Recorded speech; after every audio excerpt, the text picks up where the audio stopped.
감사합니다.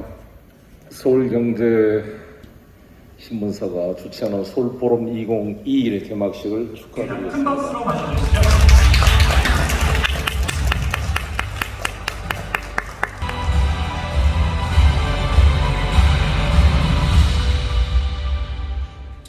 네, 반갑습니다. 오늘 강연을 맡고 또 같이 심사도 하게 된 저는 김재민이라고요.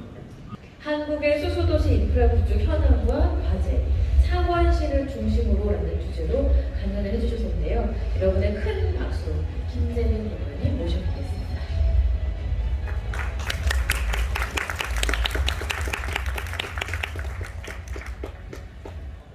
네, 반갑습니다. 저는 이제 김재민이고요.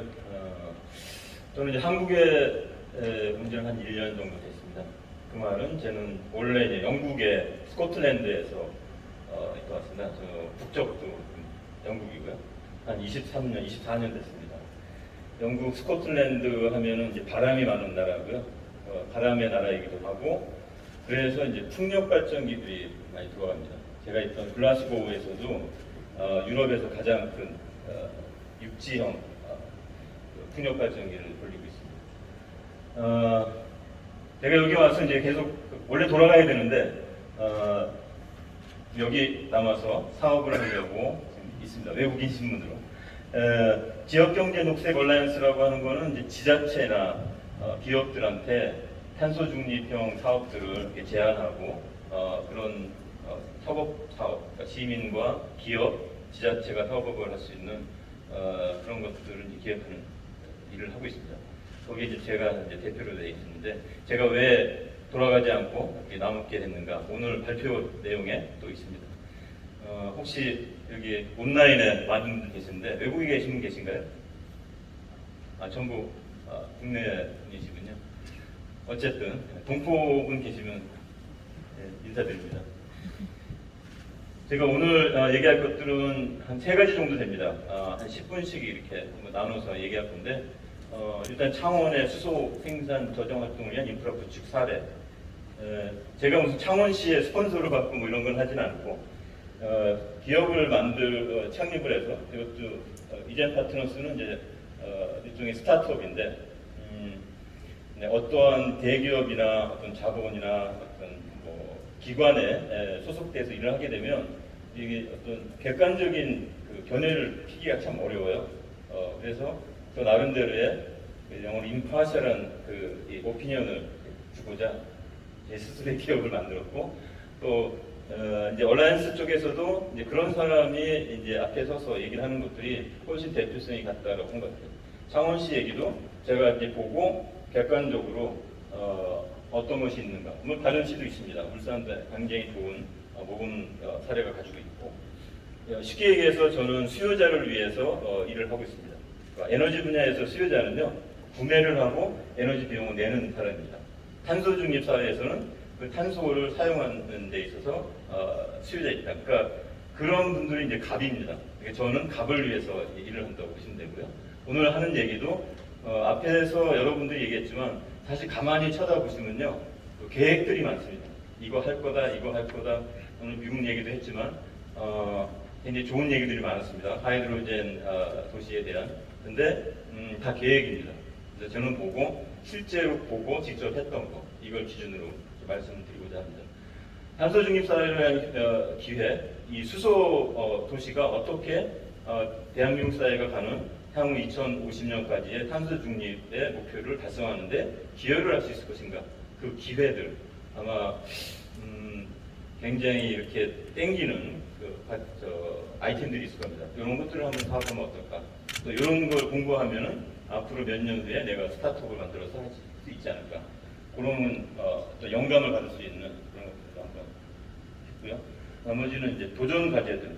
지금은 이제 굉장히 장밋빛입니다. 근데 막상 가보면은 걸림돌이 있습니다. 이제 그런 것들이 무엇인가 짚어봤습니다. 한국의 수소도시 인프라 개발 현황. 제가 인터넷이나 이제 문헌으로 본 겁니다. 여기에 베이스를 갖지 않아서 소스는 대부분 인터넷과 만나는 분들의 기동량 이런 것들인데, 지금 현재 이제 국토부에서 시범도시로 나온 건 3군데 있습니다. 지금 빨간 걸로 안산, 전주, 완주, 울산. 특징이 뭐냐면 요 세 곳 다 재생에너지가 인프라가 곧 있을 예정들입니다. 울산도 이제 울산 앞바다에 그 부유식 풍력 발전기, 그다음에 전주 완주 쪽에 새만금이 있고요. 안산 쪽에는 새화호가 있습니다. 시화호가 있습니다. 그 외에도 이제 좀 크게 진척이 있던 곳은 삼척하고 그다음에 창원입니다. 저는 이제 창원 쪽에 이제 중심으로 봤는데요. 왜 창원을 중요하게 봤냐면 이곳이 저희 나라의 그 경제 발전의 그 핵심입니다. 아주 메카입니다. 기계, 그다음에 조선, 그것이 저희 나라를 크게 했고 그것이 영국에게 2차 산업을 포기하게 했던 또 원인이기도 합니다. 스코틀랜드는 조선 산업이 굉장히 컸었는데 일본하고 한국 때문에 70년대 이후 경쟁력을 잃고 많은 사람들이 직장을 잃었습니다. 제가 갔을 때 97년에 갔었는데 글라스고가 굉장히 안 좋았습니다. 뭐 길거리에 아이들이 뭐 추리닝이 입고 이렇게 돌아다니고 아이들이 깜짝 말르고 영화를 봤을 때는 외국 가면은 이렇게 애들이 기름지고 이렇게 했는데 그건 전부 다 미국의 베버리 힐즈에 있는 애들의 얘기고 제가 갔을 때는 이게 참 황망이 있었습니다. 그 정도로 이제 제조 산업이 떨어졌었는데 그 길을 지금 창원도 2010년에 한번 겪습니다.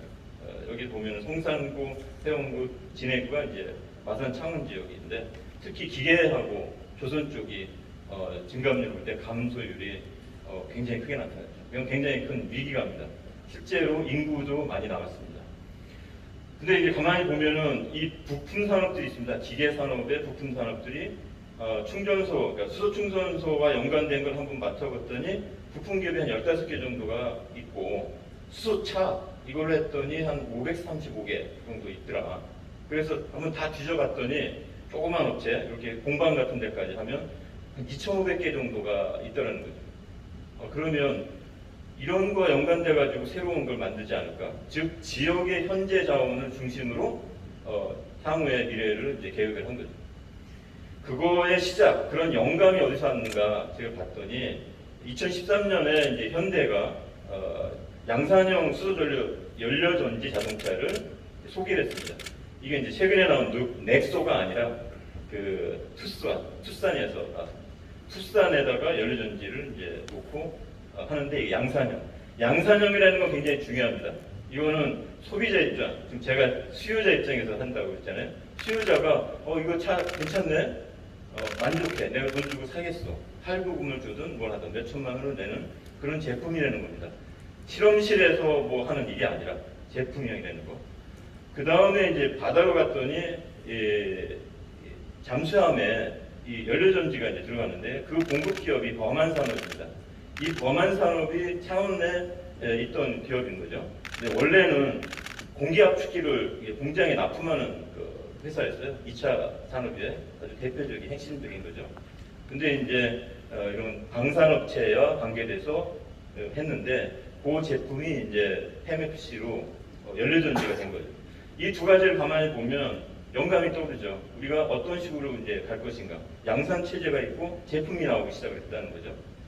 거기에 이제 2015년 이후부터 뭔가를 꿈꾸기 시작했는데 실제적인 거는 2018년에 신임 허성무 시장이 취임한 이후 본격적인 정책 드라이브를 봅니다. 2018년에는 문재인 정부가 이제 시작을 해서 뭔가 에너지 전환을 하겠다는 게 있었죠. 그래서 중앙에서도 프레임이 갖춰졌고 오늘 오전에 얘기했던 것이 이제 수소업이 있었고요. 그 다음에 모든 돈, 그린 뉴딜 하면서 자금들이 이제 갖춰진 겁니다. 그래서 뭘로 할까? 한국이 나아갈 방향은 바람의 나라 스코틀랜드처럼 풍력으로 할 거냐? 풍력이 있어야죠. 바람이 있어야죠. 제주도뿐이 더 있겠습니까? 그래서 이제 수소 쪽으로 이제 잡은 거로 알고 있습니다. 거기에 이제 여기 창원에서 우리도 지금 하고 있는데 우리는 좀 더 디테일하게 가요. 그래서 하나씩 만들어 나옵니다. 그런 것들이 이제 처음 시작을 만드는 거, 새로운 연료를 만드는 거는 뭘로 할 것인가? 당연히 수소여야죠. 수소를 어떻게 만들 거냐? 계줄입니다. 천연가스를 리포밍해서 CH4로 리포밍하면 CO2와 H가 나옵니다. 자, H를 잡는 거죠. CO2는 어쩔 수 없죠. 그렇지만 그 CO2는 굉장히 순수한 CO2가 됩니다. 굉장히 쉽죠. 그리고 천연가스 탱크도 있고 여기 생산기지들이 이미 있기 때문에 그걸 할 수 있다는 거. 그거를 액화로 만들어서 축약을 해서 배송을 하고 활용할 수 있겠다. 그래서 시작을 한 게 2020년입니다. 제가 지금부터 얘기하는 건 전부 2020년 대책입니다. 계획은 2016부터 아이디어가 시작이 됐고 법이 만들어지고 지자체 내에서도 촉진법을 조례를 만들고 국가가 만든 것도 2019년입니다. 2020년부터 이 과제가 시작됐고 공사는 2020년 10월입니다. 그러니까 1년도 안 되는 얘기입니다. 굉장히 따끈한 얘기고 저는 2020년 12월에 영국으로 갈 계획이었었고 그래서 아무튼 이걸 만들겠다고 했고 메인은 수소 생산하는 거를 계절화하고 그거를 저장하고 액착하고 보급하는 것들.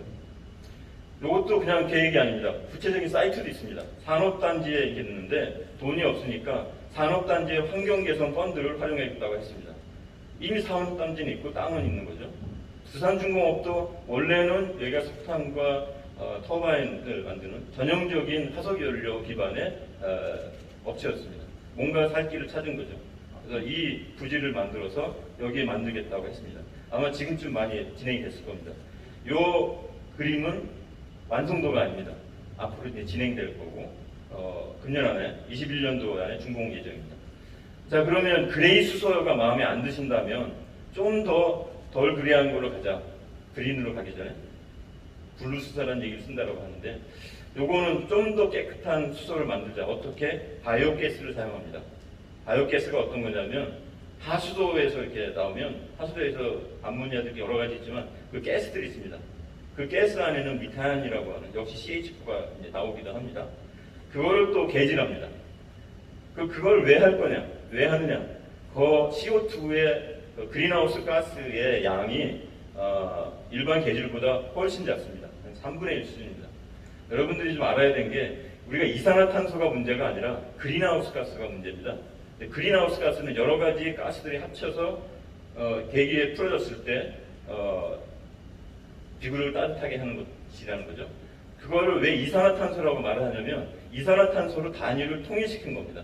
그러니까 이산화탄소가 많이 배출해서 문제도 있지만 여러 가지 가스를 다 합쳐서 계산을 하려면 어렵잖아요. 그래서 우리는 CO2 이퀴밸런트를 해가지고 모두 이산화탄소를 하는 거죠. 그러니까 그냥 순수하게 이산화탄소가 있는 게 아닌 다른 것들도 있다는 건데 바이오가스를 사용한다면 저 가스에서 취출해서 나오는 때 배출되는 CO2 양은 일반적인 계질보다 한 3분의 1 정도 더 낮습니다. 점점 가는데 이게 실제 사이트가 있는 거죠. 창원에서는 이미 그 하수도 배수장이 있었고 이 시설 어떻게 보면 혐오 시설인데 이걸 어떻게 자원화할 것인가. 그래서 바이오가스 활용하는 수소 생산 시설을 하겠다라고 해서 창원 덕동 하수처리장 시설을 지금 사이트를 갖고 있습니다. 현재 이것이 완전히 리포머가 되는 시설을 갖고 있느냐? 그러진 않습니다. 지금 이 계획을 짜면서 여기에 이제 투자할 곳과 이걸 할 수 있는 여러 가지 제반 시설들에 대해서 논의를 하고 있죠. 그 논의가 굉장히 구체적이라는 거. 아마도 상반기나 좀 지나면은 계획이 나올 거고 아까와 같은 계획표들이 나올 거라고 봅니다. 다음에 이제 나오는 것들이 수소 청소차를 이제 실증을 한번 해보자.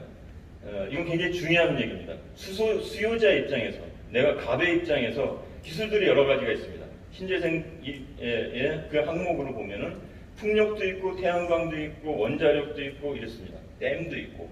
근데 어느 게 저 잘하냐? 나는 이제 가장 좋은 걸 취할 거니까 내가 텍스페이어로서 내가 세금 납부자로서 정당한 대우를 받겠다 그러면 당연히 알아야 되는 거죠. 갑의 입장에서. 그러면 이분들한테 이 설득력 있는 뭔가가 필요한 거지. 말이 아니라 느낄 수 있는 거. 그 중에 이제 하나가 이제 수소 청소차. 요걸 한번 보시면 수소 버스에 대한 얘기도 이제 쉽게 이해할 수 있습니다. 이건 비디오가 한 2분짜리인데요. 요거는 한국자동차연구원하고 현대자동차가 같이 만들어서 현재 창원에서 수소 청소차를 이제 쓰고 있는 겁니다. 비디오는 케이트, 그러니까 산업평가기술원 거기서 만든 걸 제가 줄여가지고 2분에 만들었습니다. 잠깐 보시겠습니다. 계속 찾아보니까 매캐한 냄새가 나는 거예요. 소금도 심하고 그게 가장 힘든.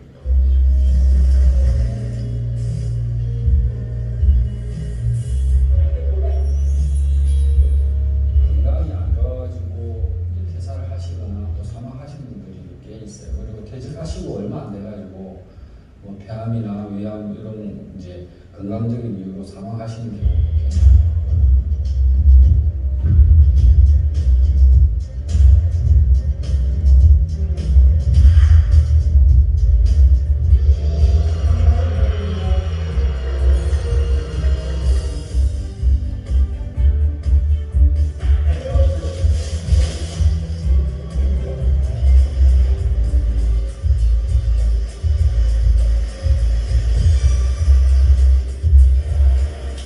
아파트에서 이제 송수 작업이 이른 아침에 작업하기 때문에 민원이 많이 들어왔습니다. 사실 주민들로부터 왜 이렇게 오냐, 잠을 더 자야 되는데 이제 그런 민원에서부터 차가 조용하다 보니까 많이 해소가 되었습니다. 네, 요즘에 청수차는 이제 엔진에 의해서 구동 벨트가 돌아가면서 이제 압착을 하는 그런 시스템으로 되어 있습니다. 그런데 수소 청수차는 모든 게 전기로 이루어지기 때문에 수소 전기차에서 나오는 원리와 똑같이 수소하고 산소하고 반응해서 만들어진 전기로 차가 구동하고 압착하는 형태에 들어가는 전기도 다 수소 연료 전지에서 다 공급하게 됩니다. 차를 가고 언덕을 올라가 보면 예전에 그 차량보다 확실히 힘이 좋다 이런 걸 느끼고 그 전에는 그 언덕이 올라갈 때 소음이 굉장히 심했는데 이 소음에서 이제 완전히 이렇게 자유로워졌다 이렇게 볼 수 있습니다.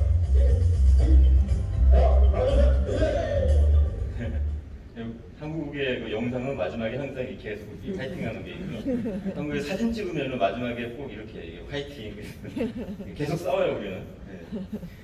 이 수소버스가 28대가 운영하고 있는데요. 이 대형차가 운영한다는 것들 아까 그 운영하면서 하는 분들이 얘기한 게 있죠. 언덕을 올라갈 때 힘이 좋다. 예, 왜냐하면 전기차, 일반 배터리 전기차도 마찬가지입니다. 전기차는 모터로 가기 때문에 토크가 좋습니다. 그래서 이제 뭐 제로백이라고 하나요? 이것도 굉장히 빠르고 힘을 빨리 받죠. 근데 일반 엔진차는 어떠냐면은 엔진을 돌리면서 가기 때문에 올라갈 때는 저단으로 넣어야 됩니다. 1단으로 놓고 왕 돌리죠. 그때 이제 배기가스가 많이 나오고 소음도 많이 나오고 그런 것들이 없어졌다. 기술적인 얘기를 지금 얘기하는 게 아니라 사용한 사람들의 얘기입니다. 사용한 사람들이 이거 괜찮네? 이렇게 나오는 거죠. 그러면 아까 본 거는 수소 청소차의 사용자니까 소리도 적으니까 밤에 새벽에도 괜찮다 그랬는데 이거는 이제 매일 타시는 분들이잖아요. 그러면 매일 타서 운송하는 사람들이 보면 이게 수소차네라는 거 들은 거죠. 별 문제도 없고 더 좋아 환경적으로. 그러면 어떠냐면 시민들이 납세자 입장에서 이 기술에 대해서 지지를 하기 시작합니다. 근데 만약에 가다가 뭐 사고가 나고 불나고 해보세요. 그 이제 끝입니다. 그 기술은 이제 사라집니다. 그게 좋든 나쁘든. 그거를 연구한 박사 연구원들이 이제 뭐 울부짖겠죠. 그게 냉정한 시장의 원리입니다. 수소 트램도 있습니다. 수소 트램도 이제 만들어서 이제 하겠다고 했는데 현재 수준은 이 정도입니다.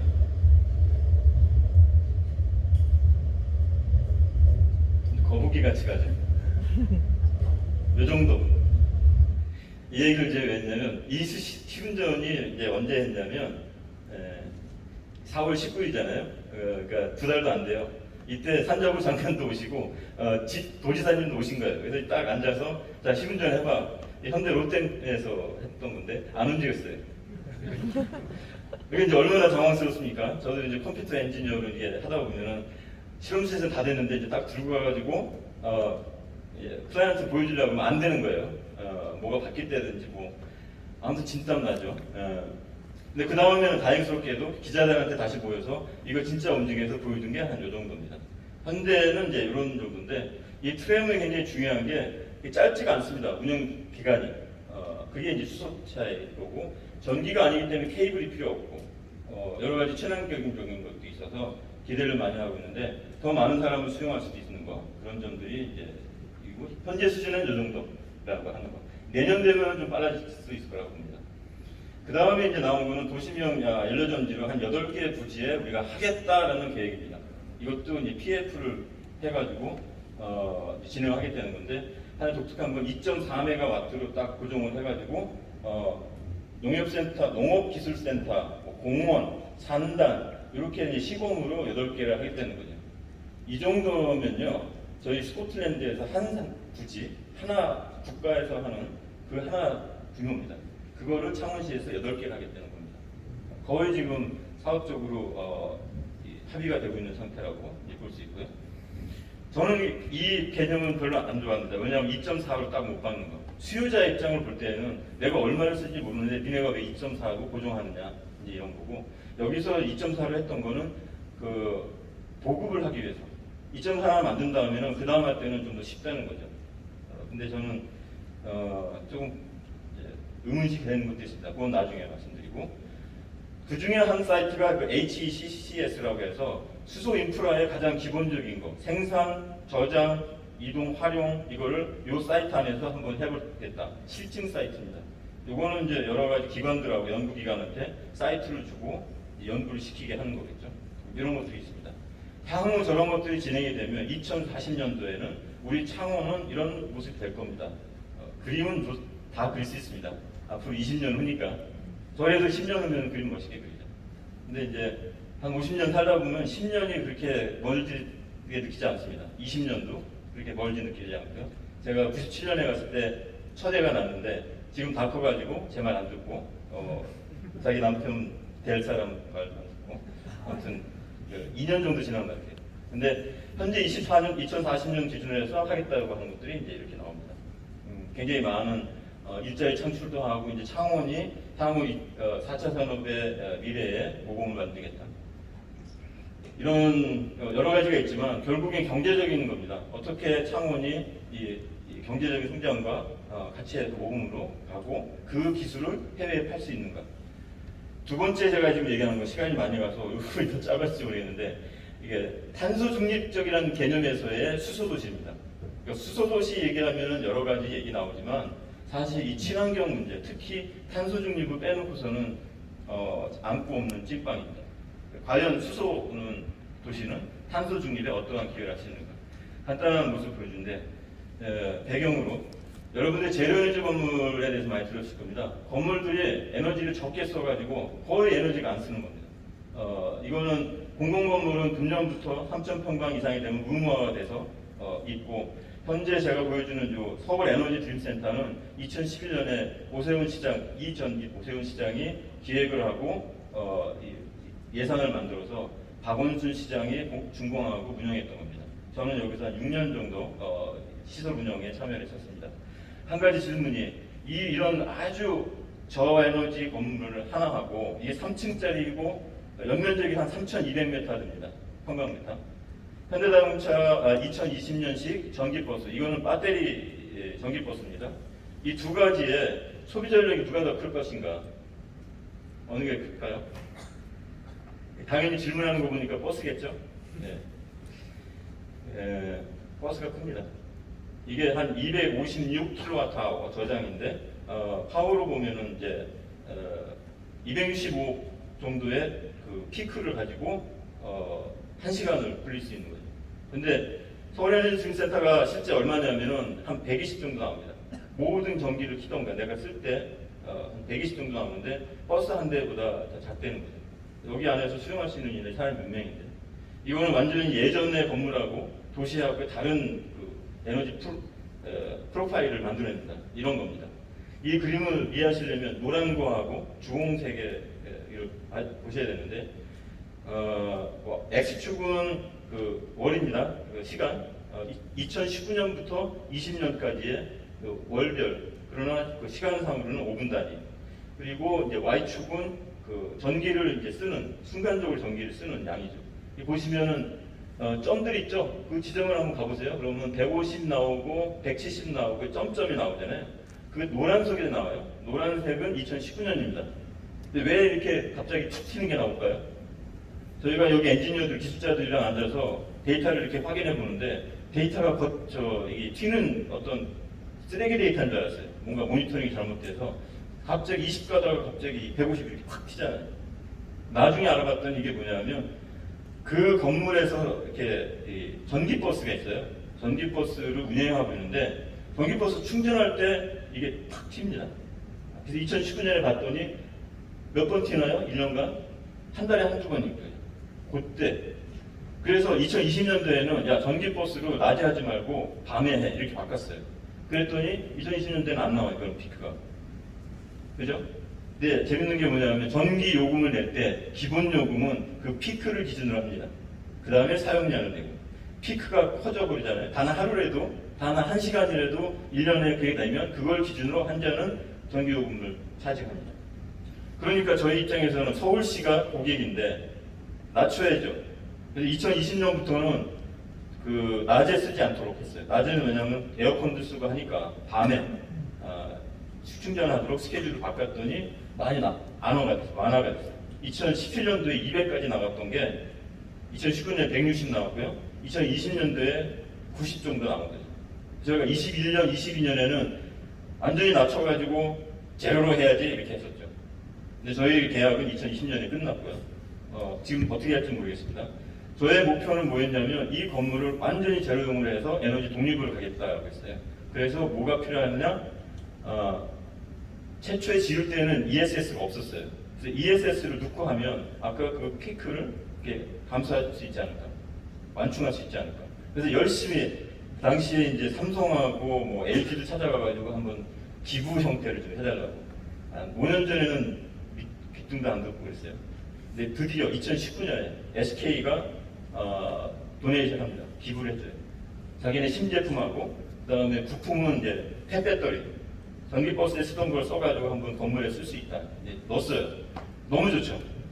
이건 저의 아주 그 업적이 될 수도 있고 서울시에 뭐 상도 받을 수 있을 만한 그런 건데 결과적으로는 단 한 시간도 부리지 못했습니다. 2019년도에 나온 ESS의 화재가 여기까지 영향을 준 거죠.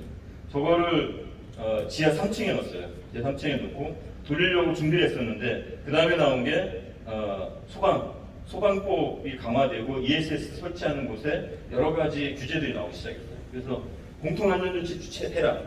이거 안 되면 안 굴려. 못해. 그거 했어. 그 다음에 추가 안전조치 해야 된다. 그거 했어. 그러니까 겁이 나니까 서울시가 단 한 시간도 못 굴게 해. 왜 이렇게 난리를 피지? 누가 해가지고서 한 적 있니? 없어요.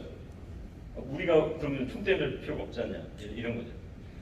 우리는 이제 좀 안타까워했죠. 그 다음은 더 재밌는 건 에너지 입장에서, 에너지 엔지니어 입장에서 ESS가 이제 있는데 제가 열이 받아요. 열이 받으면 시켜줘야 됩니다. 뭐를 시켜주느냐? 에어컨을 시켜줘요. 대형 에어컨 2대를 설치해놨어요. 이게 무슨 짓입니까? 위층에 3층은 100kW를 쓰고 있단 말이에요. 많아 봐요. 에너지가 워낙 좋으니까 이 건물도. 근데 아래층에서 ESS를 하겠다고 에어컨을 키는 거예요. 네, 넌센스죠. 제가 이제 저희는 제로 에너지 건물 그런데 한국에서의 도시형에서 가장 좋은 에너지 신산업인 국가 신기술 탄소 제로형으로 봤을 때 여러 가지가 있을 수 있습니다. 태양광, 풍력, 뭐 힙펌프, 뭐 한 10대까지 있을 수 있습니다. 근데 이걸 다 쓰면 할 수도 있고 그중에 골라서 할 수도 있어요. 다 쓸 수는 없잖아요. 내가 무슨 실험하는 사람도 아니고. 그러니까 한국형으로는 어떤 게 가장 좋을까? 뭐를 합치면 좋겠느냐? 그거를 이제 하려면은 수요가 어떤지를 판단해야 됩니다. 한국의 건물의 도시 에너지의 특성은 유럽하고 다릅니다. 특히 중부 유럽. 지금 현재 클라이밋 체인지의 그 오피니언을 리딩하는 곳이 어디입니까? 중북부 유럽이죠. 네덜란드, 독일, 그다음에 영국입니다. 저희 스코틀랜드. 왜냐하면 날씨가 딱 그 정도입니다. 그리스로 내려오잖아요. 그리스에서는 반반합니다. 안 맞아요. 그리고 우리나라는 이 여름에 덥고 겨울이 굉장히 춥습니다. 이 열 에너지가 생각보다 큽니다. 이것들을 다 조합을 해서 시뮬레이션 해보고 저는 이 전문가니까요. 다 해봤어요. 그러면 뭐가 제일 좋겠느냐? 여러 가지 옵션 중에서 제일 마지막 거 소형 연료전지와 태양광 그리고 수요 제어 이렇게 조합을 하면 50% 탄소 제거를 할 수 있다. 이 얘기는 수소를 쓴 게 아닙니다. 천연가스를 넣고 개질해가지고 썼을 때 가능하다는 얘기죠. 저한테 50초밖에 안 하는데. 도전과제들. 그러면 건물이 저런데, 자, 그럼 도시는 어떨까? 도시가 얼마나 복잡합니까? 상하수도 처리 시설이 있어야죠. 열 공급해야죠. 열병합으로 가면 전기도 해야 되죠. 이런 걸 다 해가지고 하는데 탄소 재료를 어떻게 할 거냐. 수요가 있고. 이걸 한번 그림을 생각하면 돕니다. 저 같은 사람만 보면 딱 보면 아는 거죠. 결국에 중요한 거는 납세자가 혹은 도시의 정부가 생각하는 건 이겁니다. 자금. 얼마만큼 투자를 해가지고 얼마만큼의 효과를 볼 거냐. 이 그림은 위에서 보여줬던 그 복잡한 것을 이렇게 인공지능을 쓰던 뭐 해서 가장 싸면서 CO2가 낮은 건 뭘까? 그걸 구하는 거죠. 얼마나 많은 콤비네이션이 있겠습니까? 8가지 기술들이 있고 힙펌프도 있고 하수처리장 등이 용량이 1메가당 이렇게 달라지면 그 조합을 팩토리얼로 합니다. 수학적으로. 그러면 수백억 케이스가 나와요. 그거를 일반적인 PC로 돌리면 2주 걸립니다. 최적의 된 걸 나오는 거. 그러니까 당연히 인공지능이 필요한 거죠. 따닥 할 수 있는 거. 계산에 나온 건 이겁니다. 당연히 돈을 많이 투자하면 탄소가 줄어드는 거죠. 제가 이제 인구 56만의 중국 CC 도시를 했는데 SK텔레콤하고 같이 작업했던 겁니다. 근데 재밌는 게 현상이 나와요. 여기 보시면 이음자를 L자를 꺾이잖아요. 그러니까 꺾이는 저점이 바로 투자 지점입니다. 저기를 중심을 해야 돼요. 내가 돈이 많으니까 다 투자해. 그런데 한 50% 된 거하고 내가 90% 가는 거에 그것이 50%, 여기서는 65%죠. 65%에서 75%, 한 8%를 하기 위해서 돈을 3배로 투자한다? 말이 안 되는 거죠. 근데 이걸 그냥 가면은 저렇게 나올 수 있어요. 그래서 이런 코디네이트를 해가지고 최적의 지점을 찾아내는 것들, 이런 것들이 이제 필요했던 거고, 한국에서 이제 제가 아마 이게 마지막이 될 것 같은데, 한국에서 그러니까 수소 연료전지의 가능성을 제가 눈으로 직접 본 겁니다. 이거는 경남 거창에 있는 그 사우나 건물인데요. 이분은 민간이에요. 사우나 주인이시죠. 근데 이분이 연료전지 그 후지에 있는 PAFC라는 거 102대를 설치했어요. 100kW짜리. 이게 얼마인지 아세요? 20억입니다. 20억을 이 사우나 주인께서 설치해가지고 운영 중이세요. 일단 설치를 하면 REC가 이 당시에 계산으로 2억이 나왔습니다. 오, 2억을 벌어요. 근데 이게 가스잖아요. 그 다음에 돈을 빌린 것도 있고, 그 다음에 얘 유지 관리를 해야 돼요. 다 했더니 2억은 매년 2억 이거를 다 까먹는 거예요. 이게 뭐지? 장사가 안 되는데 남는 게 이겁니다. 열 공급에서 수익이 나오는 거예요. 열이 얼마나 많이 필요하겠어요? 80도, 90도 스팀까지 필요하니까 보일러를 때우는 게 한 1년에 한 2, 3억이 나오는 거죠.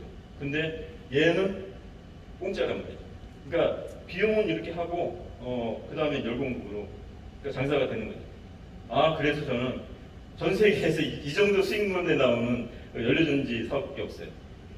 그래서 이런 생각을 해봤습니다. 건축가랑 같이 얘기하면서 송알 SOC를 해가지고 동네마다 목욕탕에다가 이런 연료전지를 넣고 돌리자.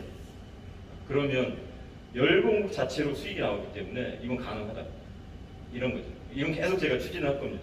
지자체에서 관심 있는 분들 저한테 오면 제가 임파셜한 오피니언으로 기술적으로 공급자 입장이 아니라 수요자 입장에서 이걸 얘기할 수 있는 거죠. 여러 가지 기술적인 거 많습니다. 지금 제가 스마트 시티 뭐 이런 얘기하고 뭐 다 될 거예요 얘기했는데요. 저도 IT 잘합니다. 데이터를 받아봤더니 아침에 9시부터 12시까지 데이터가 딱 비는 게 나옵니다. 현재까지 IT 강국 대한민국에서도 이런 게 나오는 거죠. 그러니까 얘기는 좋습니다. IT도 되니까 다 될 것 같다. 운영할 때는 안 됩니다. 운영할 때 딱 치는 거죠. 한 가지 여러분들도 체험하실 거예요. 이거 블루투스 앱 있죠? 이게 무선. 버스 타고 가다 보면 안 들릴 때가 있어요. 이거 아무것도 아니잖아요. 하물며 이런데. 이 커다란 운영을 하면서 스마트 시티 뭐 될 거다? 저는 아니라고. 네. 이 정도로 해서 제가 3분을 넘어갔네요. 나중에 패널 시간에 좀 빼겠습니다. 제가 얘기하는 거. 결국은 뭐냐면 창원시를 제가 이렇게 보고 관심 있어 하는 건 여기는 자기네 자원을 쓰는 거예요. 자기네 자원을 써서 거기에 기술적인 혁신, 소프트웨어를 해서 차세대를 이제 가는 것들이죠. 굉장히 중요한 얘기입니다. 내가 저게 좋다고 내 집을 다 팔 수는 없는 거잖아요. 그런 게 무엇이냐? 그런 것들을 찾아야 되고 도시 수소의 활용에 있어서는 현재로서는 천연가스로 가지만 거기서 성공 모델이 안 나오면 이건 끝이다. 이제 이런 것들 그걸 좀 메시지로 마지막으로 남기고 싶습니다. 감사합니다. 대표이사님께 하나만 여쭤보겠습니다. 저희 제로에너지 건물에다가 ESS 설치하셔가지고 어려움이 많으셨다는데 그럼 어떻게 하면 해결할 수 있을까요? 지금 하나 솔루션은 그 ESS를 전부 빼서 따로 부지에다가 놓고 그 컨테이너가 있습니다. 컨테이너에 이제 실어서 운영을 하는 거죠. 그러면 이제 부지가 필요하고 다행히 여기는 도입된다는 주차장이 있고 공원이 있어요. 기술적으로는 들어갈 때 이 공기식으로 내각하는 게 아니라 액체식 물 순행으로 바꿔야 되고 만약에 화재를 생각한다면 그 안에 모든 소방 방제 시설이 다 들어간 걸로 할 수 있을 겁니다. 거기에 어떤 사업적인 그러니까 기회는 있을 건데 과연 도시 서울과 같은 곳에서 건물 하나당 그 화재 때문에 끼어서 주차장에 넣을 만한 곳이 있겠는가 그런 면에서 본다면 현실적으로는 거의 이 사업은 거의 끝난 게 아니냐라는 생각도 듭니다. 왜냐하면 2년간 지켜볼 때 결국은 공적인 그 공공기관이 이걸 나서서 해야 되는데 여러분 다 아시겠지만 공공기관이 이걸 책임지고서 사인할 사람들이 없거든요. 그러니까 이건 어떤 새로운 돌파구가 나갈 전까지는 힘들지 않을까가 제 생각입니다. 말씀하신 것처럼 지금 그 에너지 수요를 피크를 제한하고 그리고 부산 공용 에너지 시스템 구축하는 것도 효율적이고 그러기 위해서 ESS가 이렇게 설치되어야 됨에도 불구하고 일부 좀 사회적으로 받아들이지 못합니다. 그런 것들이 아마 저희가 나중에 정부 R&D 같은 것으로 연계해서 실증하고 그렇게 충분히 안전성을 입증해 줄 체계가 있다면 가능할 것으로 보여집니다. 감사합니다.